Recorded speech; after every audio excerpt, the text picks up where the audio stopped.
Je vais te raconter l'histoire de Hansel et Gretel. Il était une fois 2 enfants. Un garçon nommé Hansel et sa sœur Gretel. Ils vivaient avec leur père et leur belle-mère dans une chaumière à l'orée de la forêt.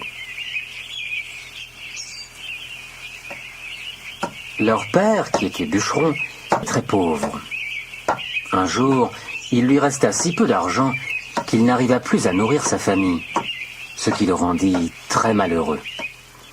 « Qu'allons-nous donner aux enfants ?» demanda-t-il à sa femme un soir. « Nous avons assez pour 2, mais pas pour 4. »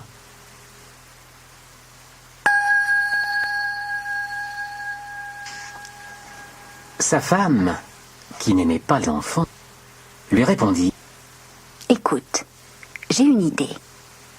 Demain, nous emmènerons les enfants au fond de la forêt. Nous ferons un feu et leur donnerons un morceau de pain. Puis, nous rentrerons. Jamais ils ne retrouveront le chemin de la maison. Et nous en serons débarrassés. »« Je ne pourrai jamais faire ça, dit le bûcheron. Comment peux-tu imaginer une telle horreur ?»« Idiot, lui cria sa femme. Nous allons donc mourir de faim ?» Et elle le harcela jusqu'à ce qu'il accepte.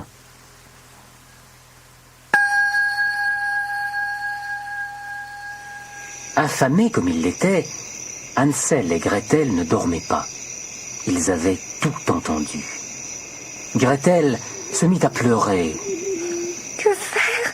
sanglota-t-elle. « Ne t'inquiète pas, lui dit son frère. Je te protégerai. » Et quand ses parents furent endormis, il se glissa dehors silencieusement. Il remplit ses poches de cailloux blancs qui brillaient sous la lune comme des pièces d'argent, puis retourna se coucher.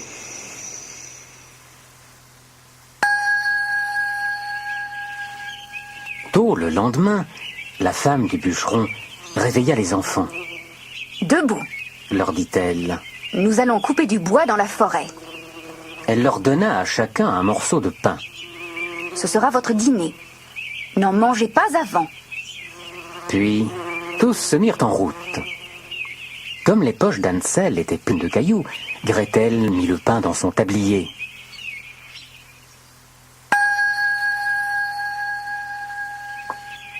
En chemin, Hansel s'arrêta et se retourna plusieurs fois vers la maison. Tant et si bien que son père lui dit « Hansel, que fais-tu derrière ?»« Je dis au revoir à mon chat blanc qui est sur le toit, papa, » répondit Hansel. « Ce n'est pas le chat, idiot, » gronda sa belle-mère. « C'est le soleil qui fait briller la cheminée. » À la vérité, ce n'était pas le chat qu'Hansel regardait. Chaque fois qu'il s'arrêtait, il tombait un caillou dans le sentier.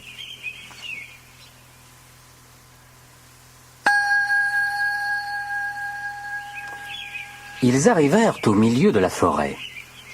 Le bûcheron dit aux enfants de ramasser du bois sec. « Je vais faire du feu pour que vous n'ayez pas froid, » dit-il. Bientôt de belles flammes crépitèrent. « Attendez ici, » dit la belle-mère. « Nous allons couper du bois. Nous reviendrons quand ce sera fini. » Hansel et Gretel s'assirent près du feu.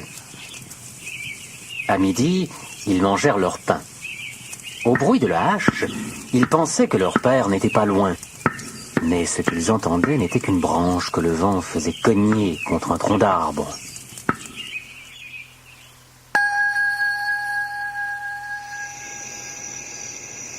Hansel et Gretel attendirent si longtemps qu'ils finirent par s'endormir. Quand ils se réveillèrent, il faisait nuit. « Qu'allons-nous faire ?» Belle, effrayée. Hansel la rassura. « Attends qu'il soit levé et nous retrouverons notre chemin, » dit-il. Enfin, la lune brilla dans le ciel. Hansel prit sa sœur par la main et suivit les petits cailloux qu'il avait semés dans le chemin. Ils brillaient sous la lune comme des pièces d'argent et montraient le chemin aux enfants.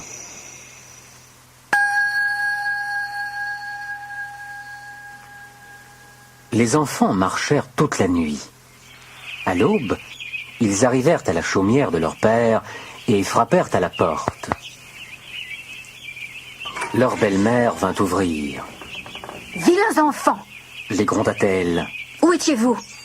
Nous pensions que vous ne reviendriez jamais. » Le bûcheron fut très heureux de revoir ses enfants. Il avait eu le cœur gros de les laisser dans la forêt.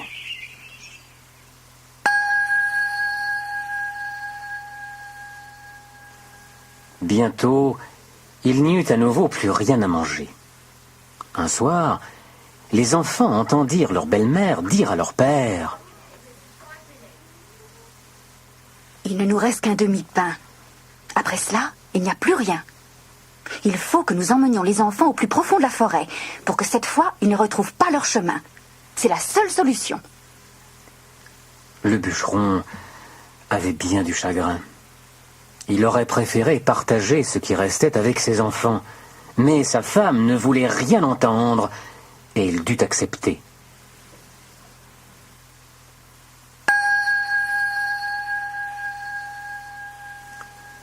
Dès que le bûcheron et sa femme furent endormis, Hansel se leva, comme la première fois, pour aller remplir ses poches de cailloux. Mais sa belle-mère avait fermé la porte à clé et il ne put sortir. Il retourna bien tristement se coucher. « Ne pleure pas, Gretel, dit-il courageusement. Tout ira bien, tu verras. » Tôt le lendemain, la belle-mère réveilla les enfants.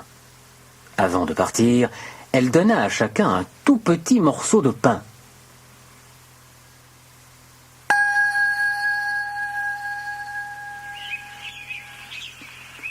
Tandis qu'il cheminait à travers les arbres, Hansel s'accroupissait parfois dans le sentier. Chaque fois, il laissait tomber une miette de pain. « Hansel, pourquoi t'arrêtes-tu sans cesse ?» demanda son père. « Je regarde ma petite colombe, » répondit Hansel. « On dirait qu'elle me dit au revoir. »« Espèce d'idiot !» dit la femme du bûcheron avec mépris. « Ce n'est pas une colombe, c'est le soleil qui fait briller la cheminée. » Mais Hansel n'en continua pas moins à semer ses miettes de pain.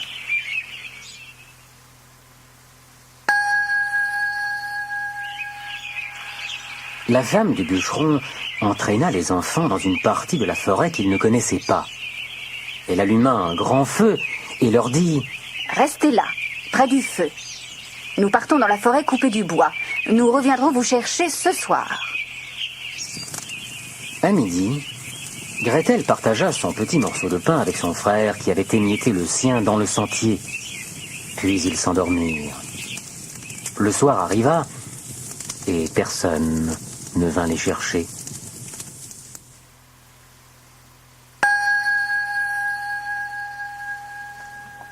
« N'aie pas peur, Gretel, » dit Hansel à sa sœur, comme la nuit tombait.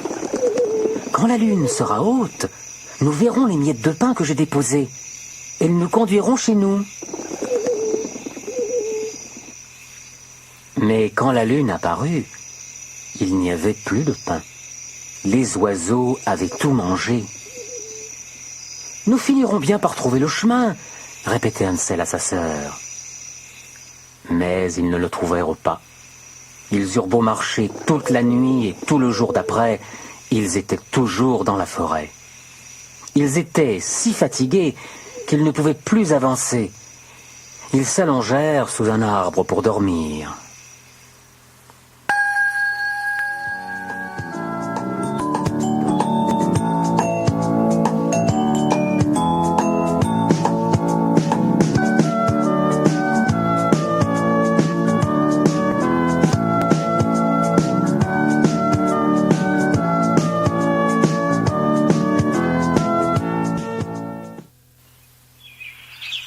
Le matin suivant, les enfants se remirent à marcher. Ils étaient affamés. Vers midi, Hansel comprit qu'il leur fallait trouver de l'aide, faute de quoi ils mourraient de faim. À ce moment, un magnifique oiseau blanc se posa près d'eux. Il chantait si bien qu'ils le suivirent parmi les arbres. L'oiseau les conduisit droit à une petite maison. Regarde, Hansel, cria Gretel. cette maison est faite de pain et de gâteaux. Et les fenêtres sont en sucre.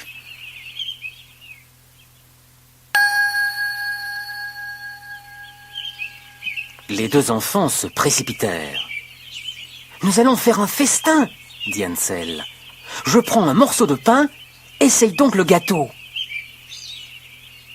Hansel détacha un morceau de pain et le goûta. Gretel mordit dans un des gâteaux. Et bientôt, tous deux se régalèrent joyeusement.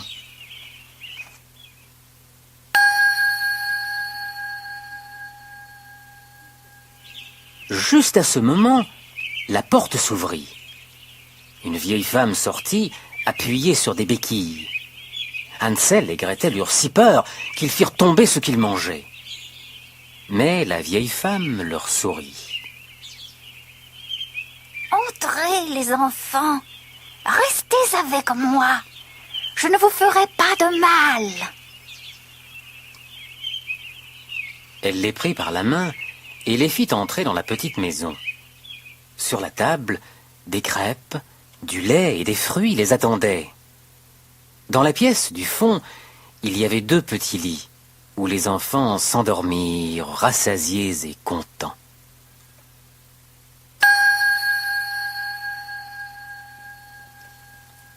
La vieille femme, qui était si gentille avec Hansel et Gretel, était en réalité une méchante sorcière qui attrapait les enfants. Comme toutes les sorcières, elle avait une mauvaise vue. Mais comme les animaux, elle avait un très bon odorat. Elle sentait venir les enfants. Sa maison était faite de pain et de gâteaux pour attirer les enfants. Une fois à l'intérieur, la sorcière les faisait cuire et les mangeait. Quand Hansel et Gretel furent endormis, la sorcière se mit à rire méchamment. « Ces deux-là ne m'échapperont pas. » ricana-t-elle.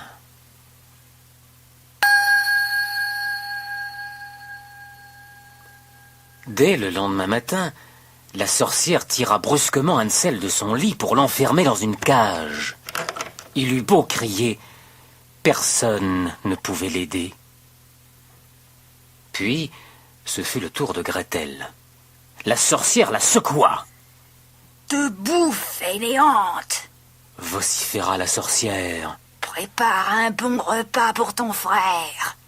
Il restera en cage jusqu'à ce qu'il soit assez gras pour que je puisse le manger. » La petite fille se mit à pleurer. Mais cela faisait rire la méchante sorcière. Gretel fit donc ce qu'on lui ordonnait. Les jours s'écoulaient. Comme la sorcière avait caché la clé, Hansel ne pouvait sortir de sa cage. Gretel était épuisée, car la sorcière la faisait laver, frotter et préparer d'énormes repas pour le pauvre Hansel.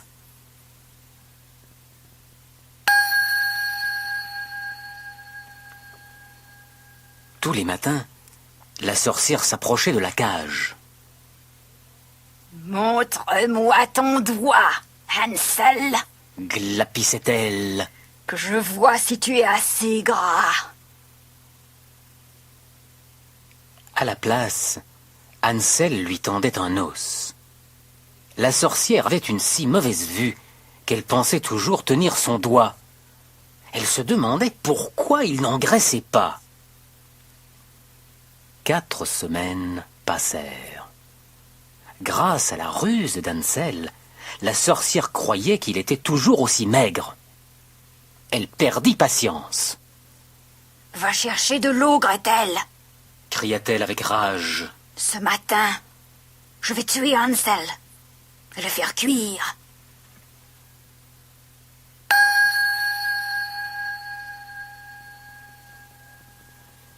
Les larmes coulaient sur le visage de Gretel, mais elle dut malgré tout aller chercher de l'eau et faire du feu.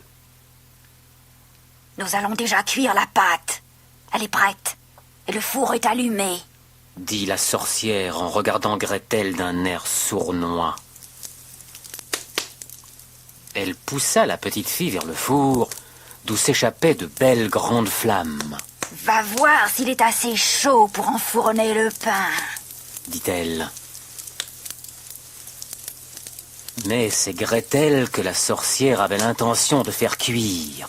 Elle voulait la manger, tout comme son frère.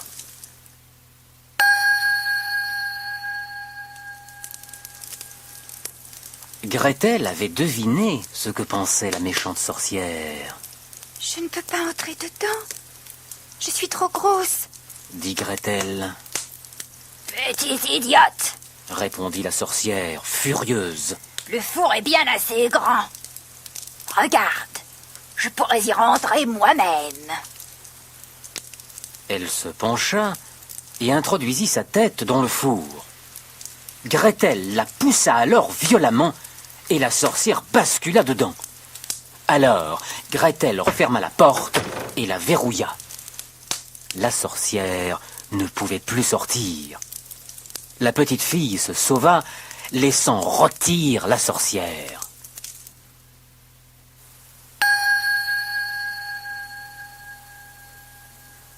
Gretel courut à la cage d'Hansel. « La sorcière est morte, » cria-t-elle. « Nous sommes libres. Maintenant, je vais te faire sortir de cette cage. » Comme Gretel ne trouvait pas la clé, elle cassa la serrure avec le tisonnier de la cheminée et la porte s'ouvrit. Hansel en sortit comme un ours sort d'une cage. Ils se jetèrent dans les bras l'un de l'autre. Ils n'avaient maintenant plus rien à craindre. Et en visitant la maison de la sorcière, ils trouvèrent des coffrets pleins de perles et de pierres précieuses. « C'est tout de même mieux que mes cailloux !» dit Hansel. Et il chargea ses poches à ras-bord, tandis que Gretel remplissait son tablier. «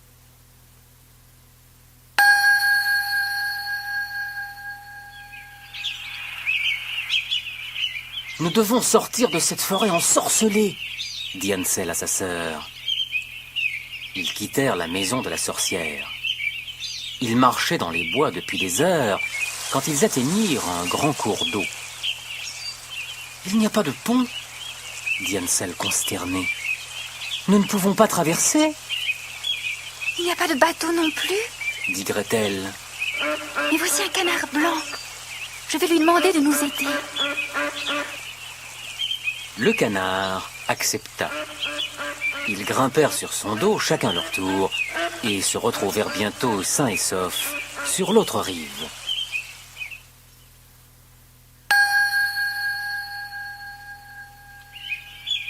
Après une courte marche, Hansel et Gretel se retrouvèrent dans une partie de la forêt qui leur était familière. Ils coururent alors jusqu'à leur maison. Ils sautèrent au cou de leur père, qui ne dormait plus depuis qu'il les avait laissés dans la forêt. Il était seul maintenant, car leur belle-mère était morte. « Je suis si heureux de vous revoir, » dit-il. Gretel dénoua son tablier, et les perles et les diamants roulèrent sur le sol. Hansel vida ses poches et en sortit des pierres précieuses par poignées. C'était la fin de tout leur malheur. De ce jour, le bûcheron et ses enfants vécurent heureux, tous ensemble.